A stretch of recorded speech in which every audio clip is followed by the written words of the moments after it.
Le temps est-il venu des expatriations musulmanes pour cause d'islamophobie?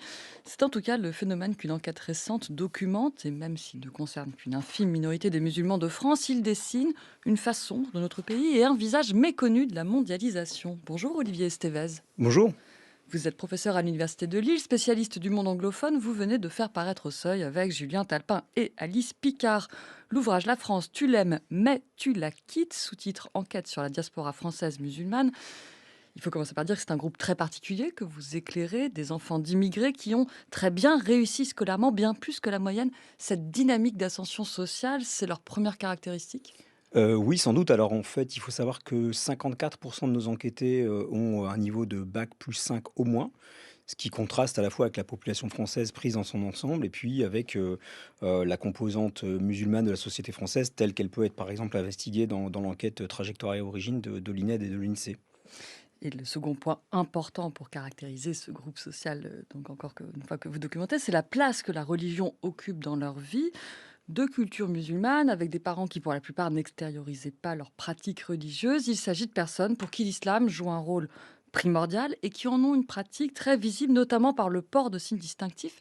Est-ce qu'ils sont en cela typiques, représentatifs de la religiosité des deuxièmes générations d'immigrés, ou est-ce qu'ils sont plutôt exceptionnels face à des tendances plus générales de sécularisation, Olivier Estevez? Bon, alors c'est une question très complexe, je vais vous la faire courte. De façon générale, on va dire que notre échantillon, se caractérise par une, forte religiosité, et aussi par une identification, pardon, assez importante à la religion musulmane, notamment dans un contexte justement de cristallisation islamophobe. C'est-à-dire que un certain nombre de ces personnes ont une sorte d'identité réactive qui consiste justement à défendre, leur islam et leur islamité quand, celle-ci est fréquemment quand même, stigmatisée dans l'espace public.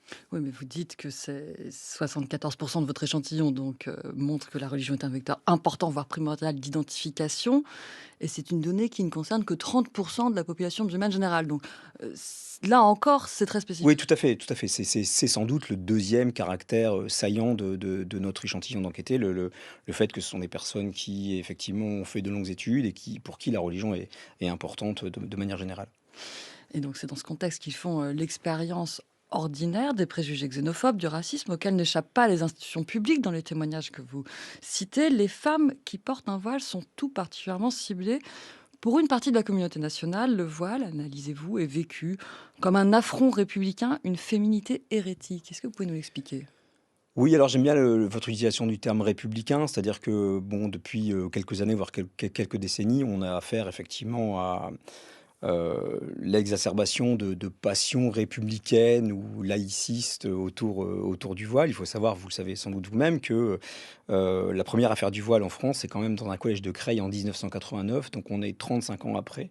Effectivement, 35 ans qui sont émaillés par des controverses autour du voile qui, de fait, font de la France une exception dans les démocraties libérales, même si effectivement l'islamophobie, de fait, n'est pas un apanage franco-français.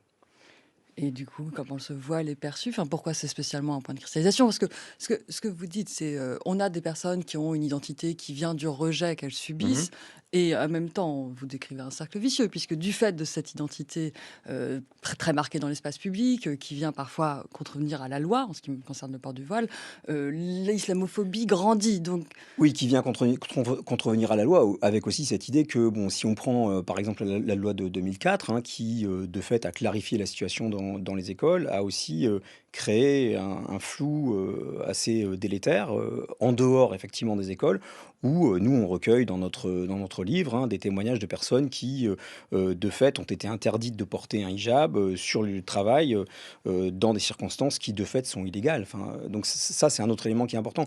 Bon, avec aussi, un certain nombre de contrastes, en fait, avec l'expérience vécue dans un pays comme le Canada, et ça inclut même le Québec, en fait, hein, parce qu'effectivement, au Québec, il y a eu la loi 21, donc qui a interdit, aux fonctionnaires, donc de porter des signes religieux, mais il incombe aux fonctionnaires et aux seuls fonctionnaires, donc de ne pas porter de signes religieux, et donc les personnes qui utilisent les services publics, elles-mêmes peuvent, et donc ça inclut les écolières, peuvent effectivement, porter un hijab. Donc là, on a vraiment l'expérience d'une d'un contraste assez saisissant même entre le Québec et la France. Oui, mais somme toute, c'est ce qu'on peut appeler des préférences collectives. Enfin, c'est comme ça que le diraient les économistes.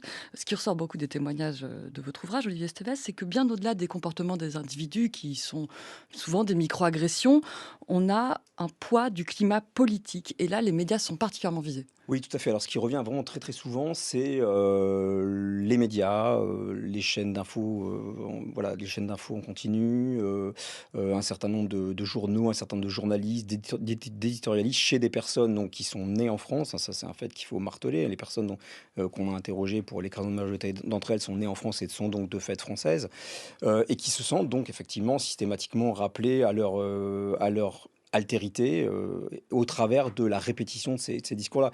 Et là, pour le coup, ça contraste de façon vraiment saisissante avec leur expérience ordinaire à l'étranger. Et ça repose des fois sur des choses très très simples. If you speak English like this, if your name is Mohamed or Marie-Charlotte, you are identified as French if you go to London or New York. Ça, c'est le premier contact en fait que les personnes ont. Très important. Un autre élément également, je ne sais pas si on a le temps d'en parler, mais c'est ce qui relève du racisme de classe en fait. Il y a aussi du racisme de classe dans notre enquête. Quand vous dites wesh, c'est abusé, par exemple, si vous dites ça dans une entreprise française, vous êtes facilement identifié comme une carrière de banlieue. Si par contre vous dites ça dans une entreprise à Montréal, on va considérer que c'est un parler exotique, un parler français assez original. Et ça, nos enquêtés en font l'expérience quotidienne, quoi. Et donc, il y a une expérience de la mobilité qui est assez importante et qui, au moment de la délicate insertion sur le marché de l'emploi, va pousser cette élite culturelle et économique d'origine immigrée à faire le choix de s'expatrier. Vers quel pays se dirige-t-il? Alors, de façon générale, donc le Royaume-Uni coche toutes les cases puisque le Royaume-Uni, à la fois a mis en place des politiques, antidiscrimination depuis maintenant des décennies. Donc le Royaume-Uni est vu comme effectivement le lieu de la non-discrimination sur le marché du travail.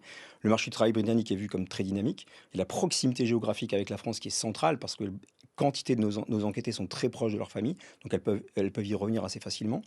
Ensuite, il y a le Canada et il y a Dubaï. Enfin, Dubaï en deux, en fait, et puis le Canada en trois, en tout cas pour notre volet quantitatif. Donc, effectivement, cette enquête qui est menée auprès de 1070 personnes. Donc on comprend que si certains recherchent une homogénéité culturelle musulmane, ça va être peut-être le cas quand on va vers Dubaï, vers la Turquie et le Maroc aussi, d'autres en fait ne veulent qu'un degré de plus dans les libertés individuelles. Vous le Tout diriez à comme fait, ça? tout à fait. Alors, on montre également, ça fait écho aux travaux, par exemple, d'Amélie Le Renard, que dans des grosses entreprises à Toronto ou à Montréal, il y a souvent plus de liberté religieuse que dans certaines entreprises à Dubaï, en fait. Quel regard portent-ils, ces expatriés, sur la France avec la distance? Alors, il y a une sorte de dette, amère, en fait. Il y a un sentiment mêlé d'amertume, bien évidemment, voire d'hostilité pour les raisons dont on a parlé et puis, vraiment un sentiment de dette vis-à-vis de la France puisque, de fait, la France a financé les études de ces personnes-là et donc, ces personnes ont pleinement conscience de ce qu'au Royaume-Uni, aux États-Unis, faire des études supérieures, c'est extrêmement, cher et que donc, ces personnes nous disent: «Voilà, nous, on a été vraiment des pratiquants de l'école publique, hein, on a bénéficié du système, Oui, parce que vous le public». disiez au début, ce sont des Tout gens à de fait. milieux Ouais, populaires tout à fait, avec une ouais. ascension sociale forte. Ouais, donc ça, c'est un élément qui est absolument central et donc ce sentiment, voilà, d'amertume, moi j'aime bien cette expression de dette amère qui, je pense, résume assez bien le sentiment général. Merci beaucoup Olivier Estevez. La France, tu l'aimes, mais tu la quittes, c'est le titre de votre ouvrage paru au Seuil. Merci. Merci à vous. 6h30, 9h, les matins de France Culture. Guillaume Erner. 7h23, les titres de la presse, Guillaume Erner.